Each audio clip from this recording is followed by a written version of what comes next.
So we are recording, and I'll just do a little bit of an introduction, introduce you, and then start asking questions and say what you want. It's that easy. Okay, here we go.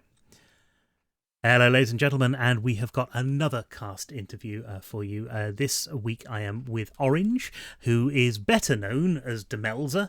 Demelza, hello, how are you? How has your week been? Hello, my week has been the usual vortex of most people's weeks when they're in lockdown and a vague sense of time has distorted. So because we recorded these things quite a while ago now, what's life been like after recording?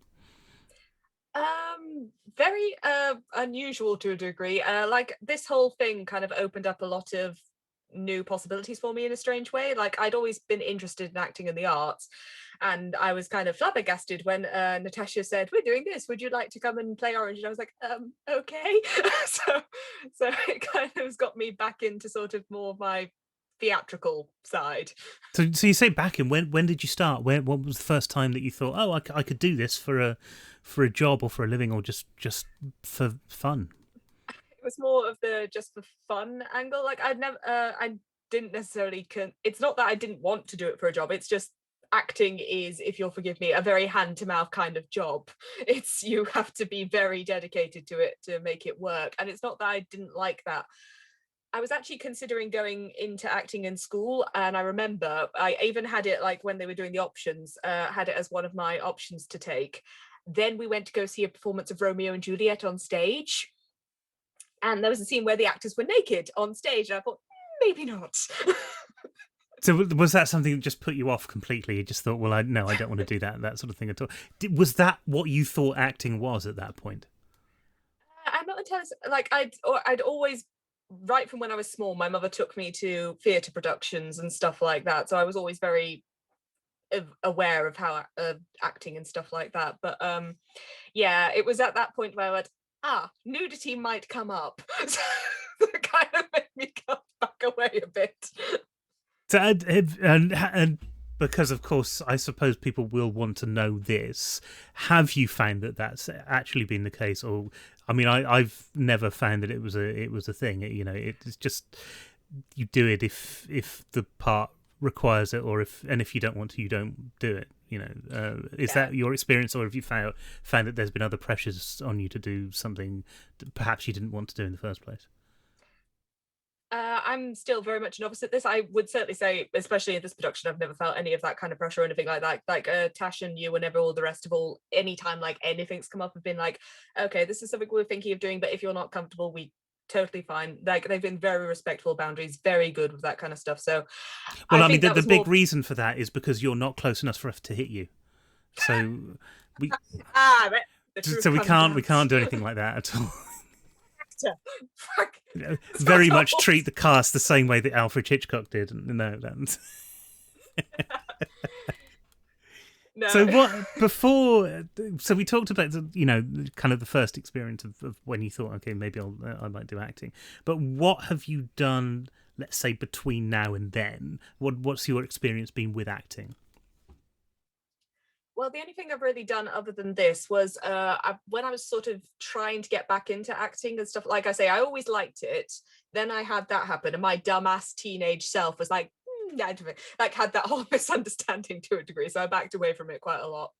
And then I was just like tried to be more serious in my life, and then I realized that that was just making me completely miserable. So I decided to try and go back into it. So And I what went were the serious things that you were doing then? What? well, I wouldn't say serious. I more mean like doing actual adult responsibilities, like trying to learn how the world worked and politics. And then I realized that that was a whole level of madness I did not wish to get involved in. I often think that when they have things like with uh, Ronald Reagan when because he was an actor and then suddenly he was the president of the United States. I always think that actually that's because the mentality between politicians and actors is very similar. It's just two different sorts of madness. It's the dramaticness of it, I think, that pulls people in. But no, I was actually always right from the start interested in writing and fictional characters and stuff like that. So I did like some work in that kind of stuff, but never really took off. So do you write? Do you write for fun or at I all? write for fun. I definitely don't do it for So like what have you written then? professional. What's Mostly fantasy stuff. I love fantasy. Like the one I'm working at the moment is this story about these two flatmates, one of which is basically a Cupid and the other one's a Reaper, right? Okay. and just the complete utter chaos that is their life, particularly considering their jobs. Like the Cupid absolutely hates her job. She's like a complete goth punk type that wears Doc Martens and has to go out and shoot people with arrows all the time. And the and the Reaper's like actually a real sweetheart and stuff like that. And they've got 3 little chihuahuas that combine to make a hellhound that chases people they don't like. So what is it? Is it a short story, novel, novelette? What? It's kind of a novel at the moment. It's a work in progress. Okay, but where do you think you're going with it? Is it you think you're like 90,000 per plus or? Yeah, definitely a longer book. Right. Okay. Is this something that you've done? I mean, have you done things like NaNoWriMo before? See, I'm getting very interested because I'm a writer. It's where I come from, so I'm interested in this, and I realise that the ladies and gentlemen at home might not be, but I find this interesting. So sorry, that's what we're talking about. So, have you done things like the writing competitions and stuff before? Or is it just something that you do for you? It's always been more something I do for me. Kind of basically what happened was back when I'm gonna get a little dark here, if that's okay with you. That's okay. No, that's fine. That's fine. Basically, kind of what happened with me was back when I was at school and making these kind of decisions, my father, when I was 17, got very sick and went into hospital and actually passed away. And I went into kind of a mental health crisis. Like I'd already had like minor problems before that, but then that was like a triggering incident, and I went very bad for a while, and I basically kind of fell out of school and stuff like that. So it was past a certain point, it was like, okay, I've fallen out of school, that's failed, so I'm just gonna try and get a job and try and keep things level, which is basically what happened. And then, like I say, I wanted to get back into acting and back into writing and back into this whole creative side that I did used to have back then, that I was kind of sort of at that point looking into avenues to go into, but then obviously I got knocked off the horse with this kind of thing. So again, is that something that's pretty new for you as well, the sort of the writing side of it? Well, I've always kind of written on and off, but like I say, it is kind of a new bit to a degree, like actually sitting down and making myself do it properly. There's nothing wrong with that. It really isn't. That's nothing wrong at all. So what's your prior experience when we go back to kind of acting and things? Before the podcast, what had you done? Had you done anything significantly go, oh yeah, I did that and that was fun? Or is it just, is this a completely new thing for you? It's largely a new thing. Like I said, the only thing I was doing like previous to this was I joined an amateur theatre group, and that's actually how I met Michael, who is a friend of Tasha's, and that's how that happened. We didn't necessarily do anything, I guess you could say, proper. We put on one production of It's a Wonderful War, but that's like basically the whole thing of theatre experience that I'd had up until that point. That and the 101 plays. I've always loved theatre. No, here's the other question: is there a theatre company that hasn't done Oh, What a Lovely War? Or because everyone seems to have done it at some point. It's one of the main ones. It does seem to be one that crops up a lot. Yeah.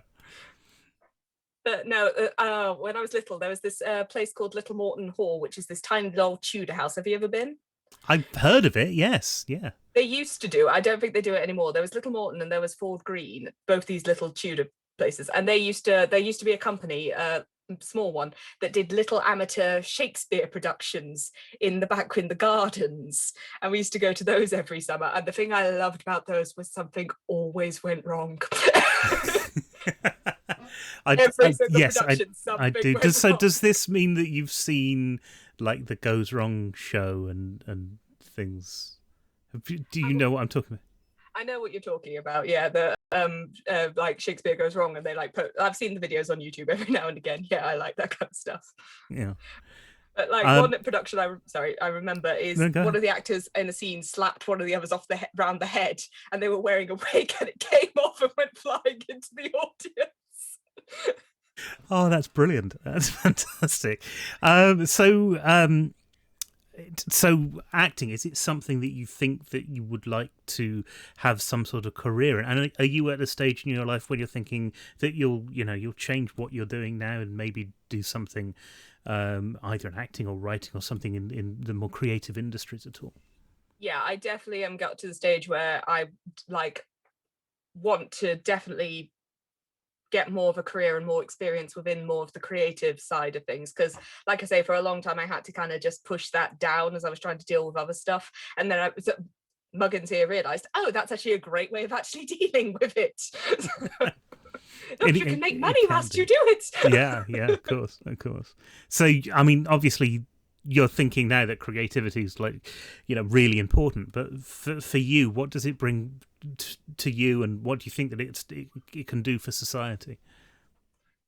I think there's always been that saying, isn't it, that life imitates art. So I think it can work two ways, at least in my opinion, most of the time it does, is A, it can present the world as it could be, like an idealized image or thing. Now, obviously, the world's never going to be quite that great, but it does give you like hope for the future, Hmm. or like the ways things could be, or people showing kindness, or like a society that's multicultural or just open about this kind of stuff, where it's actually not a big deal to be this, that, or the other. Mm-hmm. It's just widely accepted, which I think is very good for particularly young people to see, that they see that reflected. So it gives them that kind of idea. And the other one is it can provide a kind of dark mirror.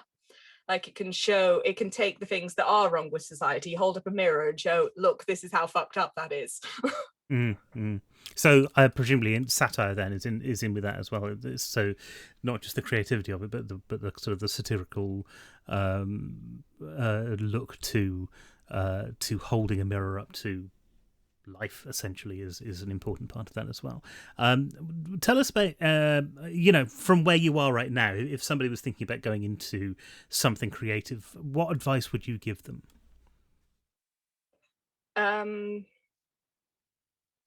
I guess it would be sort of network would probably be the best thing. Like just find friends, find people who are interested in this kind of stuff. Eventually something will, like, I never actually expected this to happen. So you never know where it's going to come from, really. So let's move on to the Viral Murders itself. You're playing Orange. Tell us a little bit about Orange, about the character, and how did you actually go about sort of creating that character as well? Okay, well, I'm not entirely. If I say something that I'm not supposed to, please by all means cut me off. But like that's part of the problem because It's it's on going in there. stage. I'm not Nobody will entirely know whether certain. you're supposed to say it or not. So it could be a clue, or it might not be. Okay, fair enough. Natasha sent us all this document that showed like back information for each character. Now it was only like vague points and stuff because she very much wanted the actors to be able to craft around it, which I think was a really very good way of doing it. Like it opens up a lot of possibilities. And some of the points she gave for Orange, like I've pretty don't see why I shouldn't be able to say this. It doesn't really play in. Is that at least my character Orange, back when she was a child, was very much a latchkey kid. So she wasn't like abused or didn't have anything necessarily bad happen to her, but she was ignored a lot, which is what I brought into her character in her relationships and things like that, because she very much sees everything as transactional. Because the only way she ever got attention or got anything was if she could provide or use something. Mm-hmm. So she sees that as a means of getting attention or getting what she wants. And you're obviously you've got that in mind when you're playing the part. How has that for you sort of shown itself? Now, at the time of recording, we've only released episode 1 and episode 2, parts 1 and 2. So, with that in mind, how is that affecting what Orange is doing at the moment in the story? Uh, it's kind of hard to say because, of course, at this point in the story, she doesn't really have all her memories back, so it's a bit hazy for her. But I guess the way it's possibly affecting the current is that she's aware that Violet was something to her, but she doesn't remember what it was because, like I said, she was the one who had the emotional response. So that actually caught her off guard. It surprised her.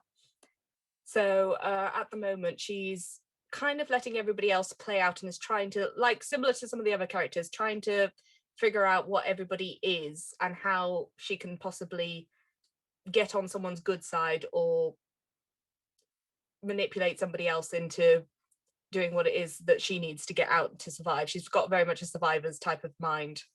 And how do you find playing that character? How do you find the switch between who you are and then that character? Is it an easy thing to do, or is there a struggle there with making sure that you're portraying the character in the right way? There are certain things that Orange would do, and as the show goes on, that you'll find out about that she has done that I personally wouldn't do or wouldn't consider doing, which is the part of her that's very different from me. But the way I've got into it is there are some key points on her personality or stuff that we definitely do have in common. So I use that as a kind of springboard to get to the others. Beyond that, how have you found sort of recording the murders? Not actually doing the murders, that would be wrong. But how have you found sort of recording the That's method acting. That's really, it is. How have you found out actually the recording process? Have you found it easy or difficult? Or because you were the person who had it hardest, you had to do most of it with a duvet over your head. Yes, that did make an interesting challenge for getting into character when I still had to hold up this bloody duvet during the whole thing. Yes, it was certainly an interesting format to use. No, it actually a piece of advice I got given during, I can't remember who it was that did it, but got given during the recording was to because I was just talking to a thing, was still to let my face or let my body as much as I could act in the way it would if I was genuinely showing those emotions, which did actually make it flow much easier. Like I didn't realize that would still be a component. So what about actually getting stuff from the experience? We've gone through the recording process of it now. What is it that you've then got back from doing it as a project? A whole bunch of crazy ass friends. That was very much fun to. Is that the biggest thing? Is that the comradeship of it? I suppose. Yeah, definitely. I think that's a very important part of the whole thing. And do you think that's affected? Do you think that's affected you positively over lockdown as well? The fact that we've had a project to do and that there's been a lot of people around. Most definitely, and it's like I said, it's helped get me back in touch with my creativity side. Like at the start, I said the vortex that is this lockdown kind of thing. So having these kind of windows or something to focus on and something that I actually find fun and enjoy has definitely helped a lot with that. Do you think because we seem to be unique or not unique per se, but yes, crazy is the phrase I'd use. Yeah, we seem to be unique in as a company, as one that is not reliant on having theatres and things open or cinemas open in order to be able to do the things that we're doing. In fact, set up specifically to avoid that and specifically to be an internet thing. And what effect do you think that the lockdown itself is going to have on the arts and on the sort of productions in the long run? It's very hard to say, really, because it's just so very unpredictable in how it's affected life already. So it's hard to say with any kind of accuracy what's going to happen next. But I would hope, and I think that after this, that once things have calmed down and we've got into the new rhythm of whatever life is going to be post-pandemic, that actually theatre companies and stuff like that might actually get a bit of a small venues and stuff like that might get a bit of a upper because people are going to want to go out and interact again, aren't they, when they can? So it's possible that it might help in that regard. Yeah, at least I really hope it does. Do you think there's something that we could do, not just as a community, perhaps as as all of us, to kind of make sure that the arts are doing will end up doing well? Do you think there are things that we could do to make it, to put it back on its feet, other than just going and seeing plenty of shows? Again, it's hard to say. It's do you mean as us as the company or us as the I suppose us as the artists more than the artists. yeah more than relying on an industry to do it where it may not be able to move that quickly, or Well, I think this whole production sort of thing always showed the vast amount of adaptability that came out of this, and also utilizing like technology, like more internet sort of stuff and things like that. I think is a great way of doing it. So, what about for yourself? Where, what is your journey going to be from now, and where do you want to go next? Out of the house at any point would be great, really. I meant sort of as a career, as a sort of what's the next path I in know with what your you mean. acting, or I definitely. Well, if this like if we decide to do another podcast murder or something like this, that would be absolutely phenomenal. I'd love to get involved with this again. Mm-hmm. I actually have been thinking of starting up this isn't really a career thing, I suppose, but starting up a YouTube channel or podcast of my own. I was actually talking to Tash about this the other day, and one of the things I was thinking of doing was a podcast that I'm this is a very minor project, so don't, but was something called Taboo Talk, which I got the idea from, where you take like a major issue, like some of the ones that are shown in our show, like homophobia or racism or something like that, and then just have two people sit down and just talk about their own experiences of it, or things that they think that could be done better, societal things and stuff like that. And I just think that would be a good way to get it out. And not a bad idea at all. It's a great idea, in fact. Yeah, it's is that something that interests you then? The kind of the political side of it, without being completely into politics, obviously, because you said, as you said earlier. I'm politics. Be gone, foul demon. No. It's less about the politics for me. It's more about the individual. Like, I always find people absolutely being the most fascinating thing in the world are other people, and how their own psychology and their own worldview and stuff like that has developed, and how it will continue to develop and stuff like that. I just find it absolutely fascinating, which is why I would talk with these talks of people opening up these experiences to other people, so that they can themselves go, oh, I never considered it from that angle. Yeah, it makes an awful lot of sense to me. I think that's really good. What about other stuff? Are you planning on, seeking out other things to act in, or maybe doing some more with the writing? Do you think, perhaps? Definitely go some more with the writing. I've actually been doing a little today, but actually another thing I've been working on is a Dungeons and Dragons campaign to do with some people, which I think is actually going to be weirdly useful for practicing voices. D&D's brilliant for doing voices and things with, but you have to be in a group of people who will expect it to happen, otherwise they'll be shocked and you'll get confused by people. I confuse people on a daily basis anyway, so I'm used to that. Have you played Dungeons and Dragons a lot, or is that relatively new? Have you been into other RPGs at all? It's a relatively new thing. I've been doing it for roughly a year now with a friend of mine who's only ever DM'd, which is sad because they really want to be as a player, which is kind of how I started looking into the whole dungeon master side of the whole thing. So I started looking into that. I was like, oh, this could be fun. I could really mess with some people's heads here. Well, that's great. It's something so just me being evil. I've not done as much of it as I probably would have liked to have done, but it's great fun to do. It definitely looks it. Yeah, and have you been in campaigns before? What was your character in the campaign? I'm still technically in the campaign. The problem is one of our players has really bad migraines all the time, so we don't get to play as much as we would like to, because obviously, and yet, just she's not for the available. people at home who may not have played Dungeons and Dragons, these things can go on for years and years and years. So yeah, I had a game that went on for 25 years once. Wow.